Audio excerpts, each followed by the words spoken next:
বিসমিল্লাহির রহমানির রহিম। আসসালামু আলাইকুম। আমি রেডিয়ান ল্যাবরেটরি স্কুল থেকে ইংরেজি ক্লাস টিচার তিথি ম্যাডাম বলছি।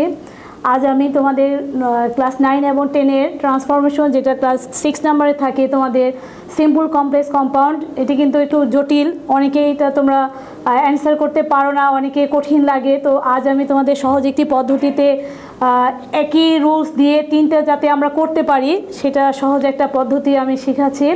তো আশা করি তোমরা রুলসগুলো ভালো করে ফলো করবে এবং নোট করবে।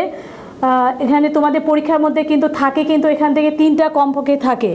10টা অ্যান্সার করতে হয়, 10টার মধ্যে 3টাই কিন্তু সিম্পল কমপ্লেক্স কম্পাউন্ড থাকে, আর বাকিগুলো একটা করে অ্যাসার্টিভ, ইম্পারেটিভ, ইন্টারোগেটিভ এগুলো থাকে, এক্সক্লামেটরি এগুলো থাকে।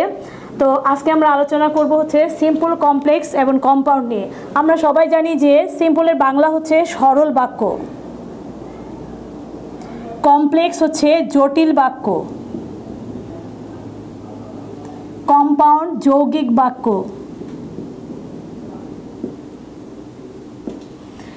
এখন একটা সেন্টেন্স আমার দেওয়া আছে, সেই সেন্টেন্সটাকে আমি কিভাবে চেঞ্জ করব।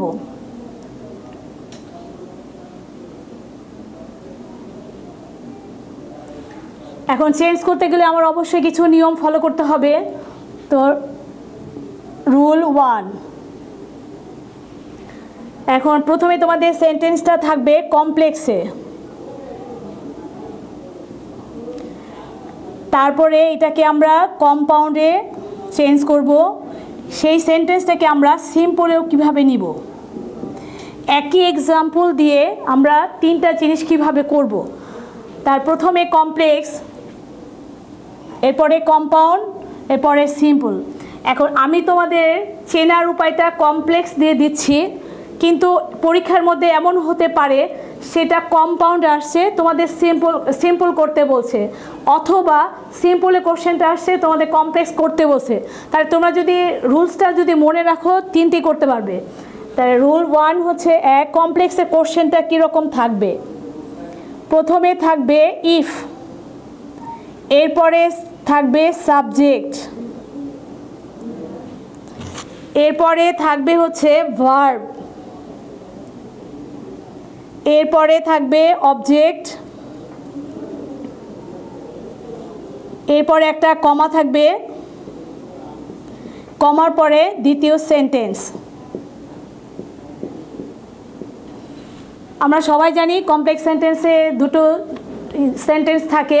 তাহলে আমার এটা হচ্ছে চেনার উপায়, কমপ্লেক্স সেন্টেন্সটা আমরা কিভাবে চিনব, এটা হচ্ছে চেনার উপায়। আমি সঙ্গে সঙ্গে তোমাদের একটা এক্সাম্পল দিয়ে দিচ্ছি, তাহলে তোমাদের সুবিধা হবে। If we read books, comma we can enrich hour knowledge.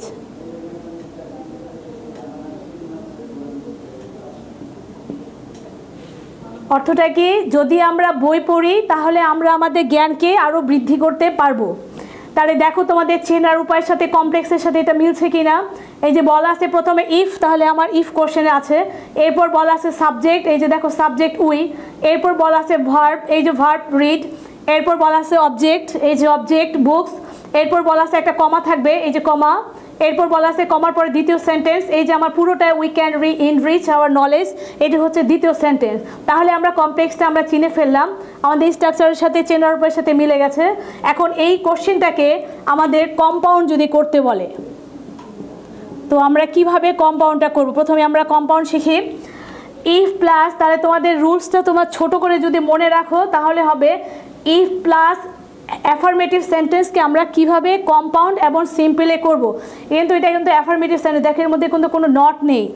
তাহলে সংক্ষেপে যদি তোমরা মুখে মুখে মনে রাখতে চাও তাহলে এটা করবে যে ই প্লাস অ্যাফার্মেটিভ সেন্টেন্স, মানে হাবোধক বাক্য যদি থাকে তাহলে সেটাকে আমরা কিভাবে কম্পাউন্ড করব। কম্পাউন্ড করার নিয়ম হচ্ছে, এবার এটা হবে করার নিয়ম। করার নিয়ম হচ্ছে প্রথমে এখানে লিখবে সাবজেক্ট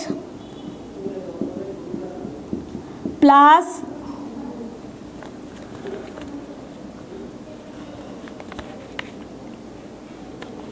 ভার্ব,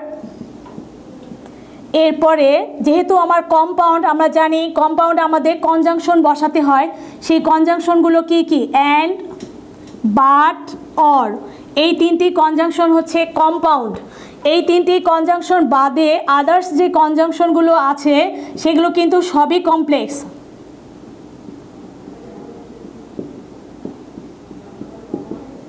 সবই কমপ্লেক্সের মধ্যে থাকবে। আর আমরা জানি সিম্পলে কোনো কনজাংশন থাকে না, কারণ সিম্পল একটা সেন্টেন্স।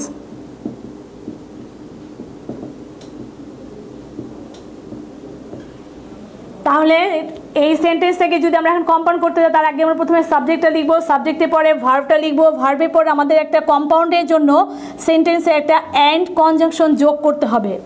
অ্যান্ড কনজাংশন যোগ করার পরে কমা উঠে গিয়ে, যেহেতু কনজাংশন মানে হচ্ছে দুটো সেন্টেন্সকে সংযুক্ত করা, তাহলে সেখানে আমরা কিন্তু এখানে কমা আমরা বসাতে পারবো না, সেই জন্য কমা উঠে গিয়ে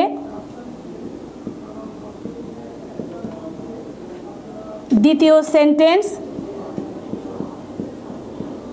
পুরোটা বসবে, মানে কোনো চেঞ্জ হবে না। তাহলে এটা দেখে দেখে বলো এখন তাহলে আমরা এখানে অ্যান্সারটা করে ফেলি। যেহেতু আমার প্রথমে কম্পাউন্ডের সাবজেক্ট লিখতে বলছে, তাহলে আমার অবশ্যই কমপ্লেক্সের যে ইফটা থাকবে এটা কিন্তু একটা কনজাংশন, যেই কনজাংশনটা কিন্তু আমার কম্পাউন্ড সেন্টেন্সের মধ্যে নেই, তাহলে আমার এটা কমপ্লেক্স, এই ইফটা এখানে উঠে যাবে যখন আমরা কম্পাউন্ড করতে যাব। তাহলে শুরুতে আমার বলছে সাবজেক্ট, তাহলে আমার এখানে সাবজেক্ট হচ্ছে উই, তাহলে আমরা এখানে লিখবো উই। এরপর বলছে ভার্ব, ভার্ব কোনটা? রিড, যেটা কাজ করা বোঝায়, তাহলে এখানে হবে রিড। এরপরে বলছে একটা অ্যান্ড যোগ করতে, অবজেক্টটা লিখতে হবে। অবজেক্টটা কি? এখানে বুকস, তাহলে উই রিড বুকস। এরপরে বলছে যে কমাটা উঠে গিয়ে ওখানে একটা কনজাংশন অ্যান্ড যুক্ত করব। এরপর বাকি সেন্টেন্সকে we can enrich our knowledge.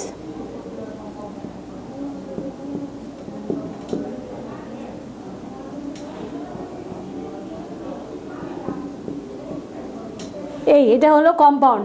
দেখো সহজে কিন্তু হয়ে গেল, শুধু উঠে গেল আমার কি? ইফটা উঠে গিয়ে কমার জায়গায় শুধু একটা কনজাংশন অ্যান্ড যুক্ত হয়েছে, বাকি কিন্তু সামনে পিছনে যা আছে সবই ঠিক আছে। এখন এই কমপ্লেক্স সেন্টেন্সকে আমাকে যদি পরীক্ষাতে সিম্পল করতে বলে, তাহলে আমরা কি করব?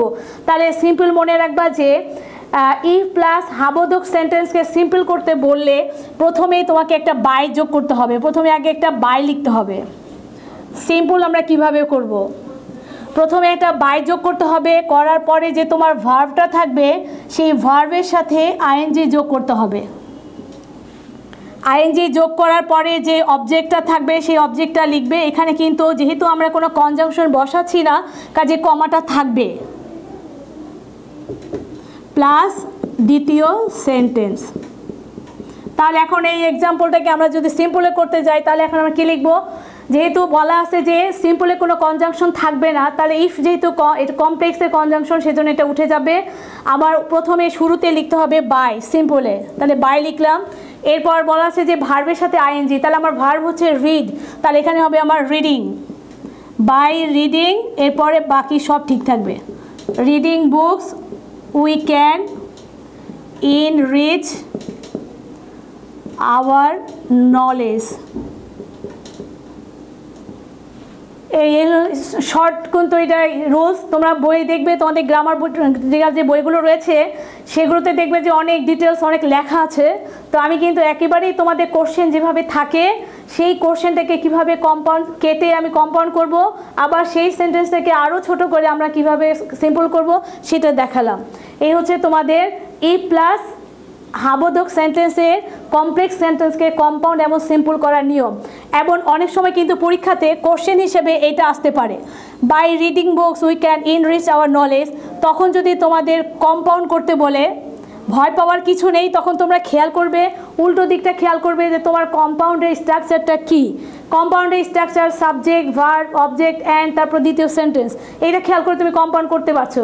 আবার মনে করো ওটা সিম্পলে দেওয়া আছে, পরীক্ষার খাতার মধ্যে তোমাদের কমপ্লেক্স যদি করতে বলে, এটা থাকতেই পারে। যদি করতে বলে তাহলে তুমি খেয়াল করো তোমার স্ট্রাকচার চেনার উপায়টা কী ছিল।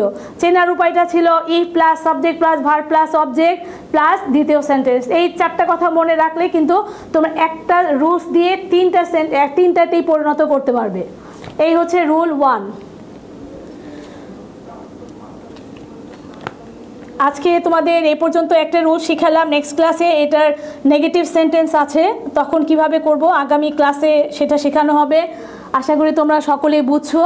তো তোমরা রুলসগুলো ভালো করে এগুলো লিখে নিও, এবং তোমাদের যে গ্রামাটিক্যাল বই আছে অ্যাডভান্স লার্নার, নবদূত, তোমাদের যে গ্রামাটিক্যাল বইগুলো আছে ওগুলো খুললেই তোমরা দেখবা যে এটার এক্সাম্পল পাবে। তো তোমরা এগুলো প্র্যাকটিস করবে। কোনো প্রবলেম থাকলে তোমরা আমাদের অবশ্যই সেটা চ্যানেলে জানাবে। যদি তোমাদের ভালো লেগে থাকে অবশ্যই চ্যানেল তোমরা সাবস্ক্রাইব করবে, ভিউয়ার্স দিবে। আর যদি কোনো সময় প্রবলেম থাকে তাহলে অবশ্যই আমাদের বলো, আমরা অবশ্যই নেক্সট ক্লাসে আরও ভালো করে নেওয়ার চেষ্টা করবো। এই বলে আমি আমার ক্লাস শেষ করছি।